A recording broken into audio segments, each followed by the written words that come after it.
Hey Timmy here. I talk about my journey towards becoming a master's student in the performing arts. And today we're gonna talk about my big audition trip to NYC back in January. Once again, I'm many months behind on this documentation, but to be honest, with all the footages I have, I did not know how to structure them into a narrative. Because yes, while the main purpose of the trip is meant for me to audition for MFA programs, it was also an opportunity for me to get to know NYC as a city and if I would actually like it there, because that's a huge factor to take into account to decide if I'm going to study there. However, because this vlog is meant to document my journey to be an MFA student, I've decided to focus more on the school/auditioning things and not include too much touristy/travel log stuff. But the short answer to do I like New York is yes, I love it. I want to go back there. Please, please, please. Having said that, I will include the details of my grueling flight because it was a huge part of getting my butt there to audition, and it was also my first time flying to another continent and the longest I have ever flown. Anyway, the 12-day trip will be split into several segments, with each segment covering a relevant part of the trip, such as the audition experience of a certain school and how each audition day went down. Let's go!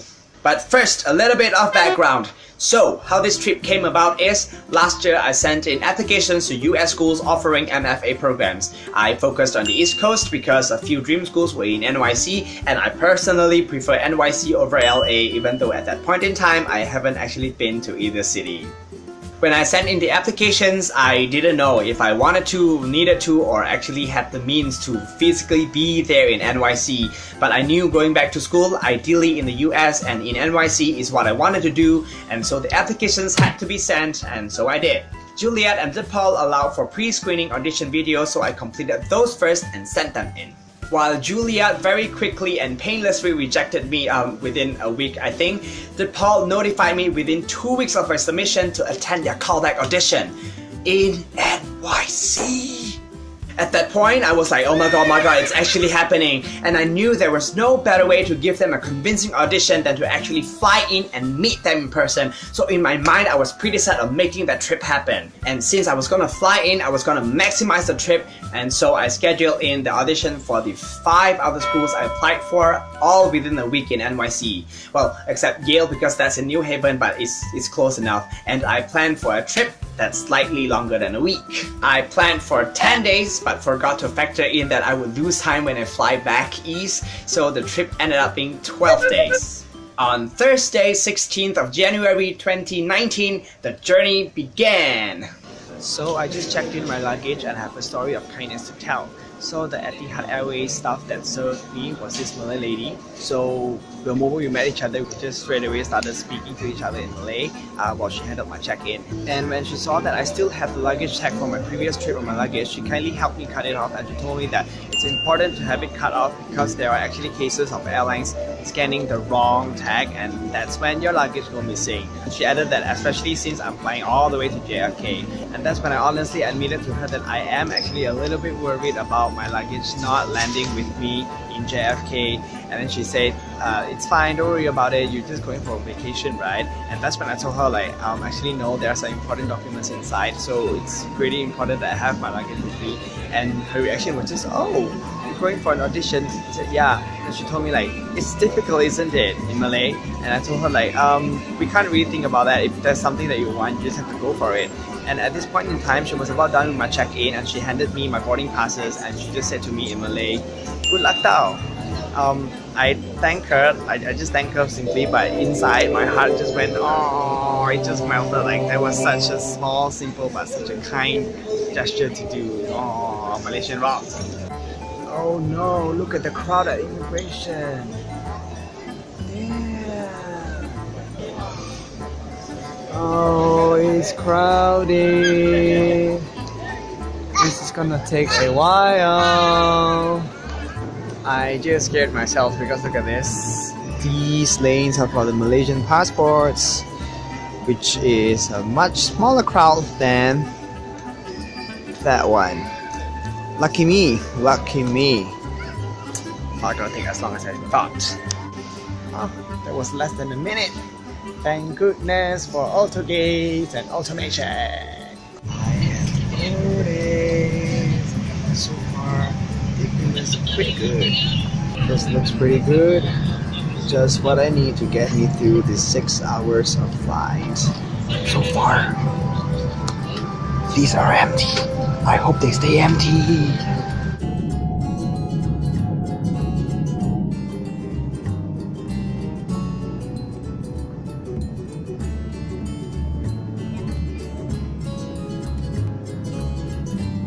I have landed in Abu Dhabi. Things here look pretty good, and there's a slight sweet smell. I think it's cinnamon. I don't know, maybe it's just me, but I really do feel like everywhere it smells like cinnamon. I just realized I have a 12-hour layover and I do not have any local currency, so anything I buy would have to be on credit card. Damn it, I can't get the vending machine food. We are in the 6th hour, almost 7th hour of the 12-hour layover in Abu Dhabi, and I just got off from a nap. I spent a lot of the time on the computer and I took a nap. So we have about less than halfway to go. We have about less than halfway, about 5 hours to go, and I can't wait to hit the 3-hour mark because that's when I can go in for my US pre-clearance. What that does is that after the check-in, I will be treated like a domestic passenger, which means most likely I will be able to skip all the crazy security checks in the US or on the US borders. I think, let's see how true that is. And apparently Abu Dhabi International Airport is one of the few places outside of North America where this US pre-clearance check thing is available.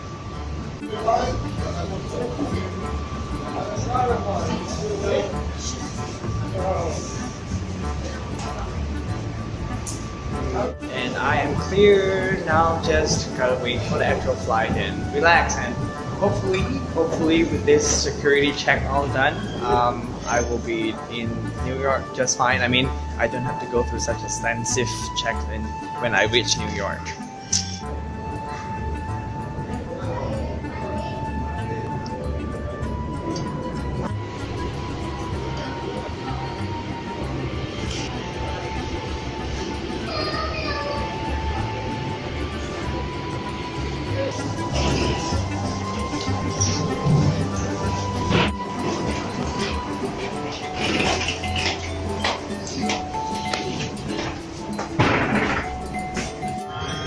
I've made it through the 12 hours of layover, finally on the plane, and this is by far the biggest plane I've ever been on. It's comfortable, and I got a 2-person seat, and this is where the pantry and the crew is directly at.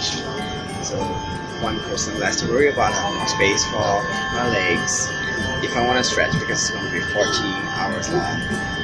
Let's go. I think I'm just gonna get some sleep.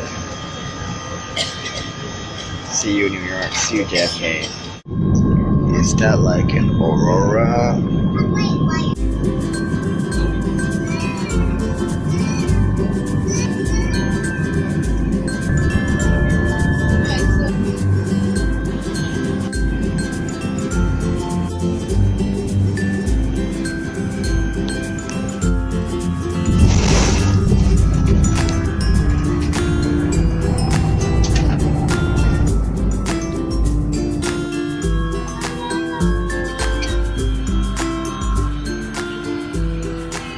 After 14 hours from Abu Dhabi and a total traveling time of about 36 hours from KL, I have finally landed in New York.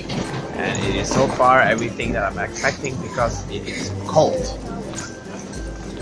So the pre-clearance check at the Abu Dhabi airport works because when I got out for my flight, I got my luggage at the domestic baggage claim. It took about 15 minutes for the luggage to show up on the conveyor belt. Got that, no checks, nothing, and I straight away head down to take the airplane from the airport down to Jamaica Station, and I just got my Metro card.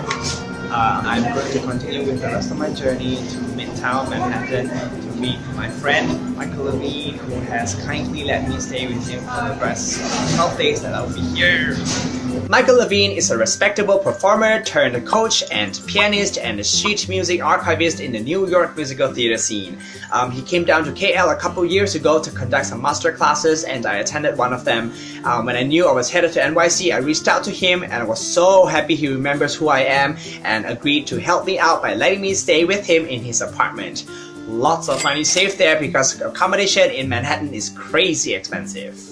Welcome to New York. I just missed my first ever train on the subway and I need to walk and find my way back. It's the easiest way.